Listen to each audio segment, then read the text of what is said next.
Welcome to NJ ஃபேஷனுங்க. இன்றைக்கி பாருங்கள், கிட்ஸ்க்குள்ள shorts set பார்க்க போகிறோங்க.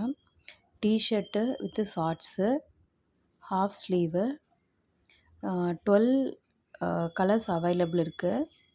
கிளாவிக் பிராண்டு. ஸோ இங்கே பாருங்கள், எல்லாமே பிரிண்டட் தான். ஸோ குழந்தைங்களுக்குள்ள அனிமேஷன், கார்ட்டூன் இமேஜஸோட பிரிண்டிங்கில் இருக்குது. 5 சைஸஸில் இருக்குது. 2 to 3, 3 to 4, 5 to 6, 7 to 8, 9 to 10 year. Rate பார்த்திங்கன்னா 200 ருபீஸுங்க. குவாலிட்டி நல்லாயிருக்கும். 100% பியூர் காட்டன். உங்களுக்கு வாட்ஸ்அப் நம்பர் கொடுக்குறோம். அந்த வாட்ஸ்அப் நம்பருக்கு நீங்கள் மெசேஜ் பண்ணிங்கன்னா உங்களுக்கு எந்த ஏஜ் கேட்டகரியில் வேணும்னு சொல்லி உங்களுக்கு மெசேஜ் பண்ணுவோம். ஓகேங்களா? பெஸ்ட்டு ப்ரைஸ்லையும் இருக்கும், குவாலிட்டியும் குட்டாக இருக்கும். ஓகேங்களா? ஒன் டைம் ட்ரை பண்ணி பாருங்கள். 12 கலர்ஸுங்க. ஸ்க்ரீனில் இருக்க அந்த 12 கலர்ஸு நம்மக்கிட்ட அவைலபிள் இருக்குது. 2 to 10 இயர் வரைக்குங்க. ஓகேங்களா? தேங்க்யூங்க.